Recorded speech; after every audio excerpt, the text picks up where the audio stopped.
You did not find yourself in this moment by mere coincidence. It was the divine hand that moved upon your soul, illuminated your understanding, and beckoned you away from the multitude. This stirring of your soul was never meant to offer a fleeting emotional spark, but to initiate a sacred detachment from what once defined you.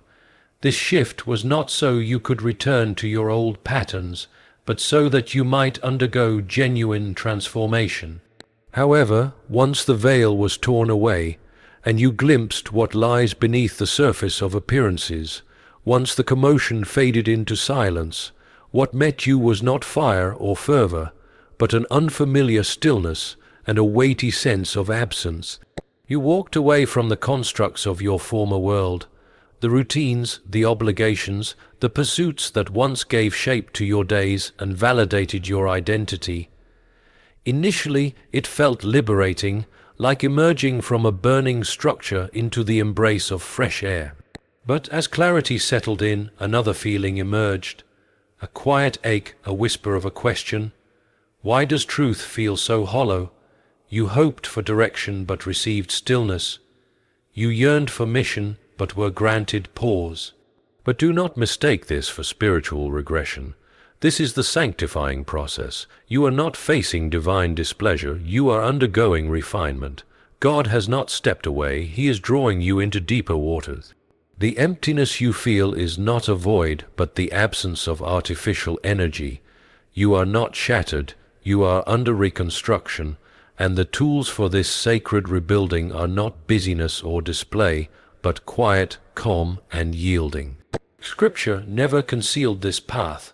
Moses wandered for decades before confronting Pharaoh. Elijah collapsed under the weight of despair before encountering God's gentle whisper. Job, stripped of everything, sat among ashes before declaring that he had truly seen God. These accounts are not about defeat. They are about the death of the old self so that the vessel might be sanctified. So if you sense a void, recognize this. You are not adrift. You are being made ready. You are standing in the divine pause between unveiling and commission, between being seen and being sent. Earth may lack language for this stage. Even fellow believers may not discern it, but heaven sees. And in the realms of God, this stillness is not passivity. It is a sacred yielding. It is not delay, it is divine intention. It is not vacancy. It is spiritual synchronization. Now is not the season to rush forward. It is not the moment to perform or to earn or to panic. This is the season to dwell quietly in God's presence and permit Him to dismantle every part of your being built upon false foundations. What comes next will not emerge from anxiety or pressure. It will arise from communion. And this communion is not your creation. It is your surrender. This is the echo of the Holy One, reaching for the soul He has set apart. Be still and recognize that I am your God. There comes a time in the walk of the chosen when the familiar structure of life begins to dissolve. It may not be loud, but its impact is unmistakable. One moment you're navigating life as always, driven by accomplishments, validated by results, and then a subtle shift begins. Perhaps it's the sheer heaviness of routine, or the uncomfortable realization that accolades no longer satisfy, that ambitions that once set you ablaze now feel eerily hollow. Or perhaps it's even quieter, a whisper in the dark declaring, "This isn't who you truly are." However it reveals itself, this awakening is sacred and undeniable. Your perception alters. What once enticed you now unsettles you. The familiar loops feel confining. The personas you inhabited no longer feel like home. You see through the disguises, both yours and the world's. The weight of inauthenticity grows unbearable. Your spiritual eyes begin to open, and illusion loses its comfort. This isn't worldly awakening. It's a divine confrontation.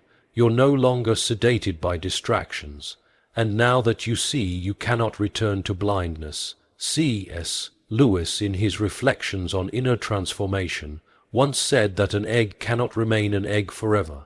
It must hatch or perish. So too must we break from our shell. We are in the midst of such a hatching. This breaking is not destruction. It is the birth of divine identity. But here lies the tension. Awakening does not always deliver exhilaration. It often delivers disruption. It doesn't place you on a clear path. It first removes all the paths that were illusions. The spiritual high fades. What remains is a deep and unsettling displacement. The scaffolding that once supported your self-image begins to fall, not because you failed, but because God has pronounced it insufficient for your future. You are not being emptied as punishment. You are being emptied so something eternal can take residence. That hollow space within is not abandonment. It is God's personal invitation. He is calling you out of a life driven by effort and into a life grounded in truth. You're learning to walk without applause, to exist without proving, to live without being seen. This is the seismic shift, the realization that you're becoming someone who no longer mirrors the world. This is where confusion often creeps in. The drive evaporates. The goals that once propelled you grow quiet. You lose the urge to hustle, not because you have no aim, but because God is unhooking you from false direction. You're not apathetic. You are being reprogrammed. The engine that powered you has stopped. The fuel of human validation, ambition, and self-centered desire has run dry. In its place, only quiet. But don't fear this quiet, for in the eyes of heaven, this stillness is sacred soil. God has brought you into this pause so that you might finally hear what could not be heard amid the noise. This moment is not about inactivity. It is about preparation. It is not a grave of purpose. It is the dismantling of performance. True calling does not thunder into your life, it whispers, and the whisper is beginning. There arrives a sacred moment, subtle but certain, when God removes every artificial motivator from your spirit. There is no formal announcement. One morning, the things that used to energize you simply stop holding sway. Approval cannot move you. Fear cannot drive you. Pretending, striving, chasing. It all becomes foreign. Your soul has issued a firm enough, and your entire being submits. Initially, this may feel like failure. The energy disappears. The goals you once held up now feel like relics. You try to reignite the old passions, but no flame returns. This isn't spiritual death. It is divine liberation. What is being stripped from you is not zeal, but performance. What's fading is not direction, but facade. Lewis once observed that God whispers in joy, but shouts through pain. Our trials become divine amplifiers meant to rouse our souls. This unsettling emptiness, this pause in momentum, this is God speaking loudly through silence, calling you away from pretense toward lasting purpose. This disruption is grace in disguise. God, in His mercy, is weaning you off every false fuel, applause, reputation, productivity. He is not doing this to wound you, but to restore you. These sources were never meant to sustain. They burned bright, but left you hollow. They filled your time, but drained your spirit. And now your soul resists running on what once energized it. This is not malfunction. It is divine purification. The Lord is initiating you into a life governed by spirit, not by effort. A life led by peace, not anxiety. As the old cravings fade, new longing begins. Many misread this season as depression, but it is a divine reset. Your spiritual wiring is being reconfigured. Your core identity is being re-anchored. You're learning what it means to draw strength from surrender, not from outcome. To outsiders, it may seem like you've lost your way, but heaven knows you are finally still enough to receive. This is the end of counterfeit fire, the fire that burned you out while pretending to light the way. And with its end comes the collapse of the need to perform, to impress, to push. God is examining what drives you, not with condemnation, but as a loving Father who refuses to let you survive on what poisons your soul. And so you mourn, not only what you've lost, but how long you lived without knowing it was harmful. You grieve the illusion, the persona, the mechanisms that made you look strong while depleting you within. This mourning is not weakness, it is holy. It is a sacred ache signaling the beginning of healing. You are shedding what was never part of you, and though the letting go aches, it is sacred. Heaven leans in to whisper, I will give you a new heart, and I will place a new spirit within you. What once kept you moving was survival. What will now sustain you is surrender, and in that surrender a different flame begins, small but real, not for recognition, not for applause, but for truth. So if you find yourself sitting quietly, wondering why the things that once stirred your soul no longer do, know this, you are not lagging, you are being remade. This is not the absence of calling, it is the end of false fuel. And from these ashes, something timeless is rising.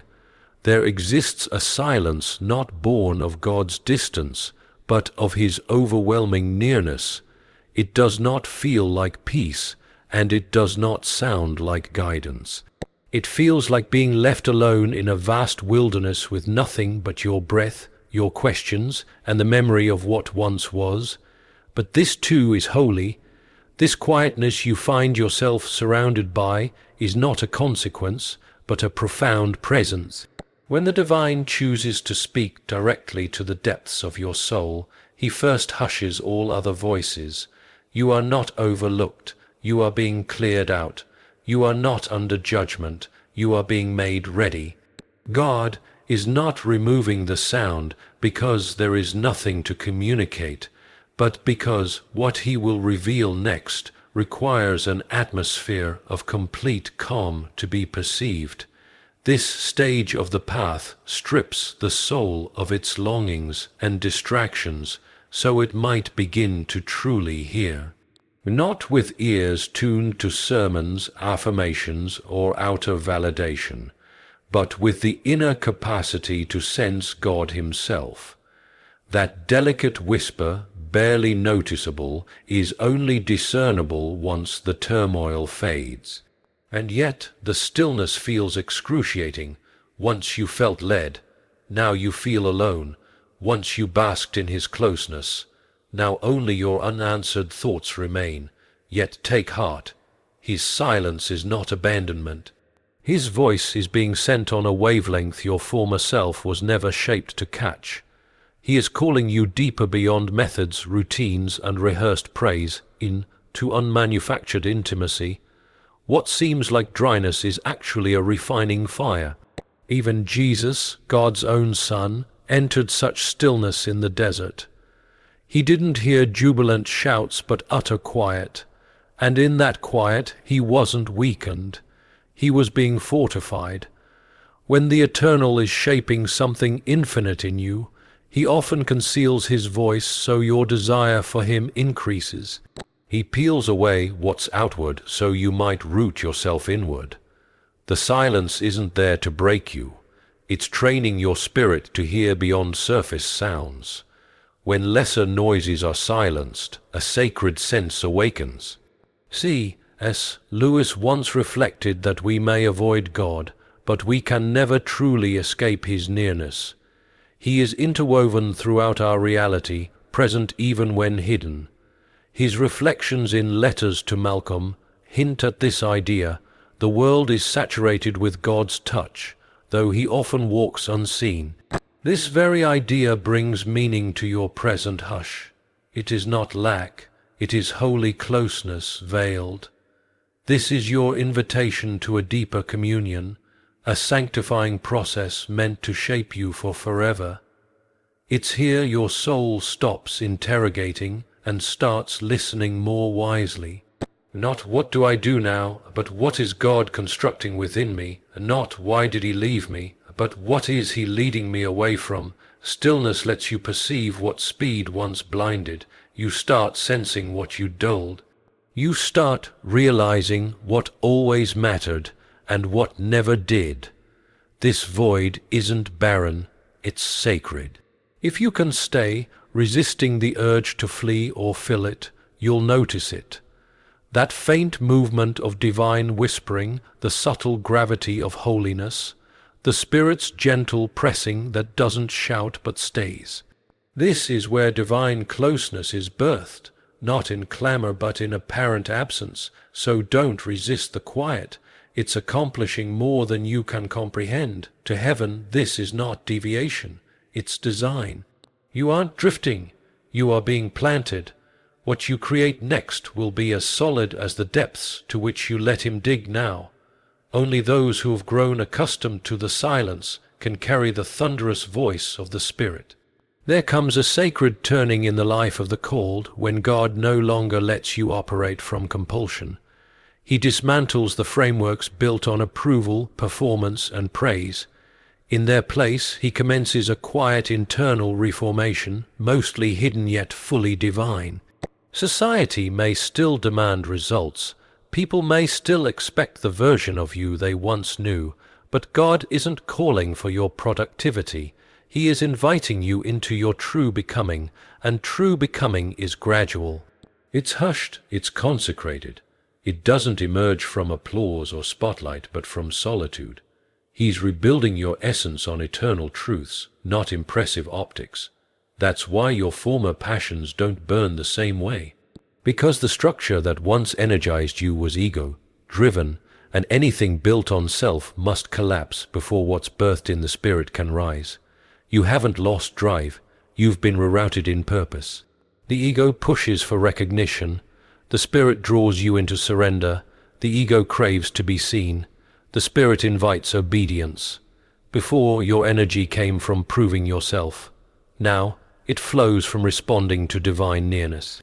That internal shift may be invisible to others, but it's monumental in God's eyes. The weight of divine empowerment cannot rest on a foundation built for performance. It will always break, but the soul anchored in presence remains full, even in apparent emptiness.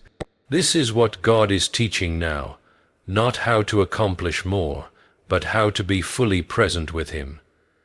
His call isn't to dazzle, but to dwell. Not to perform, but to walk with him in intimacy, like Eden's first man. He doesn't need noise. He desires proximity. This reconstruction isn't glamorous. It likely won't be noticed. On the surface, it may look like you're slowing, like your flame has dimmed. But truly, he is exchanging shallow fire for sacred oil, the oil that only comes through crushing. The oil of stillness, of wisdom, of consecration. You're not withering, you're being pressed into purity. The exterior might appear calm, but inside, foundations are being unsettled and set into permanence. And here lies a divine mystery. When God starts to rebuild, he may not immediately reveal a new mission, because this part of the path isn't about instructions, it's about indwelling. Before he releases your message, he restores your soul. He doesn't seek functionaries who impress, but children who abide. So if your schedule is blank, if your roles are fading, if your clarity has grown quiet, rejoice. This is not the death of purpose, but the shaping of your innermost being. It is the mark of trust. You are not being built to strive. You are being made into a sanctuary of presence. And when the moment arrives, you will move not by talent, but by overflow, an overflow born from divine closeness. Every soul God plans to elevate must first experience a death, not physical, but internal. The passing of the self you shaped for survival, for acceptance, for worth. These facades may have once protected you, but now they are prisons. That version, useful as it once was, can't come with you into a truth-filled future. This death is slow, a slow unraveling of the persona thread by thread. The character you once played crumbles. Your familiar names no longer describe you. Your old motivations lose their grip. You stand in the in-between, not who you once were, not yet who you're becoming. And it's in this fragile undoing that heaven leans close and whispers, "Now let me shape you." God isn't interested in tweaking the facade. He seeks to revive your essence. But first, he lets every false construct collapse. That includes performance, driven spirituality, image control, the need to be indispensable, the fear of letting people down. These supported your ego, but never your spirit, and God is after your essence, not your utility. This is the secret of true transformation. Before he sends you outward, he summons you inward, not to vanish, but to be restored. Not to impress, but to be made complete. Wholeness begins with surrendering who you are no longer meant to be. That means mourning, yes, even grieving the well, meaning self you crafted to cope. Even that self must bow. Even that self must fade. But here is the holy paradox. Nothing that dies in the desert is discarded. It becomes the foundation of resurrection. God never plants what he does not intend to raise. In this season, he isn't merely removing, he is unveiling. Not the you shaped by trends, trauma, or demands, but the you he imagined when he first spoke your name into the cosmos. This isn't a stripping of identity, it's a revelation of it. And though it emerges through flames, it cannot be unsettled, because it's rooted not in opinions or results, but in Christ. As Paul declared, it's no longer I who live, but Christ who lives in me. That is your truest form, not a role, but a redeemed being, shaped by closeness with God. And once you begin to live from that core, everything alters, not instantly, but irreversibly. So grieve the fading if you must, but don't cling. What is surfacing in you is sacred. It's concealed for now. But soon it will be seen, not for acclaim, but for divine glory. This wilderness isn't your finish line. It's your birthing room. You are not disappearing. You are being uncovered. The stillness you're experiencing is not an absence to dread. It is a doorway to enter. What seems like withdrawal is in fact an invitation. God hasn't looked away. He's drawn you behind the veil. He's separated you from the noise, not to reprimand, but to prepare you for a depth of nearness that can't coexist with distraction. This silence isn't rejection.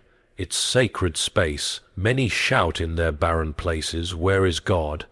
But heaven's reply remains, "Be still." He's nearer than your breath. Yet this nearness may not feel emotional or cozy. Sometimes it is barren. Sometimes it strips everything until only one question remains. Will you still love him when he's not giving but forming? This is the test of the chosen. Will you be devoted when he no longer meets expectations but molds identity? Here your faith is formed. Here who you are no longer relies on reactions, but on relationship. Here your soul learns to worship without reason, to stay without signs, to trust without proof. Make no mistake, this silence is accomplishing something. It is removing every idol that sustained your belief system. It is laying bare your preference for gifts over the giver. It is detoxing shallow faith and second-hand convictions. God is not creating distance, he is deepening connection.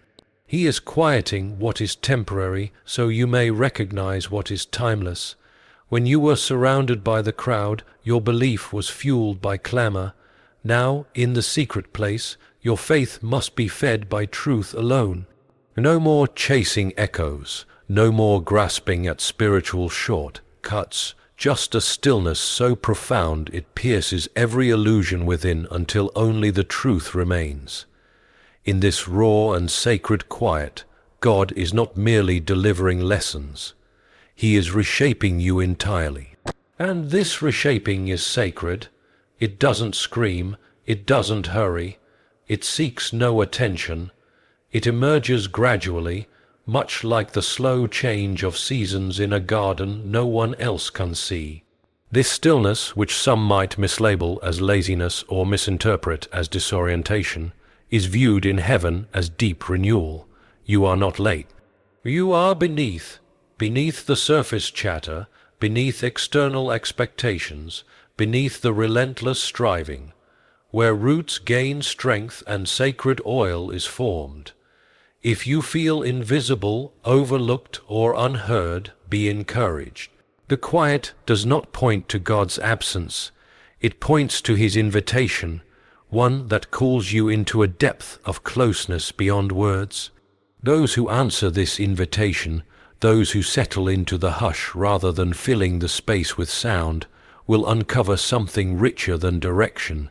They will find companionship.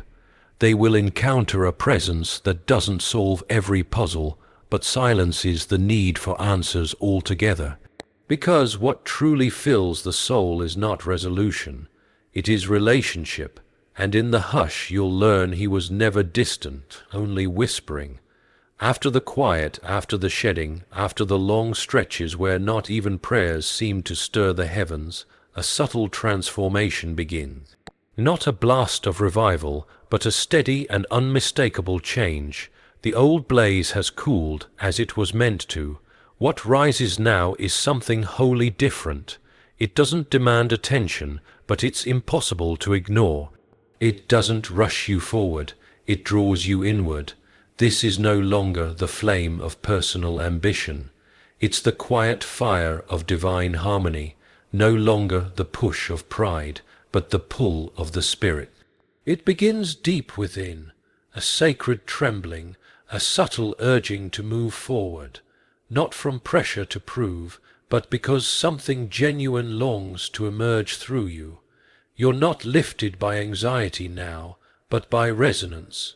Your pace slows, your motive clears. For the first time in a long while, you're led by purpose, not pressure, by recognition, not noise. This flame cannot be faked. It is the product of letting go. It is born not of effort, but of rest. And only those who have survived the silence are entrusted with it. Only those who let the counterfeit fires burn out can be entrusted with one that refines without destroying. This fire is private, steady, and unaffected by applause. It does not sway with mood swings. It stands firm through both tempest and shadow. This is not a flame for visibility, but for purity. It won't make you famous, but it will make you faithful. It guides your choices, not through old patterns, but new rhythms. You are no longer driven by outcomes. You are moved by obedience. And in this gentler cadence, you'll notice things you once forced now unfold. What you once built by striving now appears on its own. What you clung to in fear now flows freely, because its foundation is no longer effort but presence. You may not even notice the new fire in your walk until others begin to ask, "What's different?" You won't credit a plan. You won't mention a turning point. You won't parade your strength. You'll remember, you surrendered, you waited, you listened, and when the time was ready, God kindled within you a fire that storms couldn't snuff out. This is the living expression of Isaiah 30:15. Salvation comes through returning and resting. Strength arises in quietness and trust. The fire you now carry is not about spectacle. It's about permanence. It's not temporary. It's timeless. It was not birthed by people's praise, but forged through divine refining. And it doesn't lead you toward the stage, but into substance. Not into cheers, but into calling. This is the flame of the devoted, the sacred glow that rests within those who've laid down pretense and stood up in the Spirit. You don't have to announce it, just live it, and your path will become unmistakably clear. You have traversed valleys rarely spoken of. You've waited in barren quiet where prayers echoed back in silence and the skies stayed mute. You've experienced the unraveling of your soul, not as punishment, but as sacred design. You didn't run when the fire dimmed. You didn't retreat when your dreams collapsed. You stayed, and because you stayed, you now carry something invisible to the world, but weighty in heaven's eyes. You carry tranquility.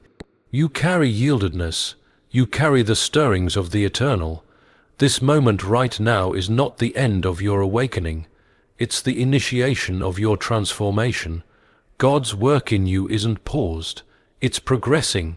The quiet wasn't a delay. It was by divine intention, a sanctuary crafted by His own hands, not to make you weak, but to make you whole, not to bewilder you, but to cleanse you. The wilderness was never exile. It was equipping. Yes, it stripped you of the old, but it created space for the sacred. The tears were genuine, the questions were plentiful, but beneath the ache, something true was anchoring, something calm, something consistent, something eternal. What you sense now isn't lostness, it's liberty. You are no longer fueled by what once pushed you. The accolades, the urgency, the hunger to be seen, they no longer rule you, not because your passion has faded, but because you've tasted the presence of God. And once you've truly encountered Him, every false echo goes silent. The counterfeit loses its appeal. The noise that once demanded attention now sounds far away and hollow. You've heard the whisper, the one that doesn't drive you to perform but invites you to live from truth. Even if uncertainties remain, even if some questions still linger, hear this: you are not behind, you are beneath the surface where depth grows, beneath the noise where sacred oil forms, beneath the performance where purity is born. What God has started in you wasn't meant to make headlines. It was meant to last, and enduring things are not built in public. They're carved in quiet. You've changed, you were meant to. The fire within has shifted. It no longer feeds on human praise, but springs from inner alignment. It doesn't clamor, it flows in peace. It's not driven by dreams of greatness, but fueled by divine authority. The kind that only comes from knowing you belong to Him, and nothing else needs to validate your journey. The world may not understand your current pace. They may mistake your calm for indifference, but you've come to know better. You've walked through the burial of the old self. You've waited in sacred silence.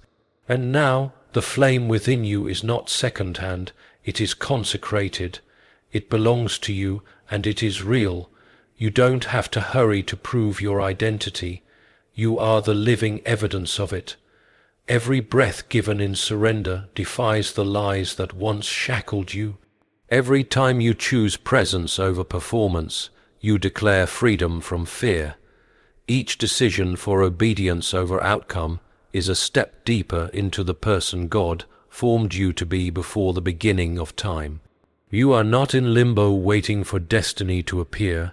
You are walking it out, quietly, fully, steadfastly. So rise, not in frenzy but in fullness. Don't chase applause, follow the cloud, the same divine cloud that guided the Israelites, not by logic but by His leading. Your journey is not random, your steps are set. You don't walk alone, you walk with the same Spirit who raised Christ, and He hasn't brought you this far to leave you now. Let the world praise volume.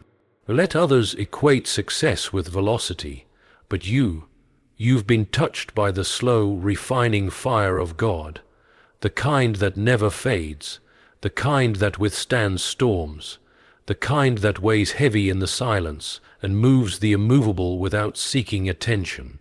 This is the flame of the chosen ones. This is the road of the consecrated. And when doubt creeps in, remember this: God didn't awaken you for a performance. He awakened you for a becoming, and you are becoming, not in haste, not by force, but deeply, steadily, eternally. The hush shaped you, the pause prepared you, and the fire now alive in you. It is not borrowed, it is not temporary, and it is not counterfeit.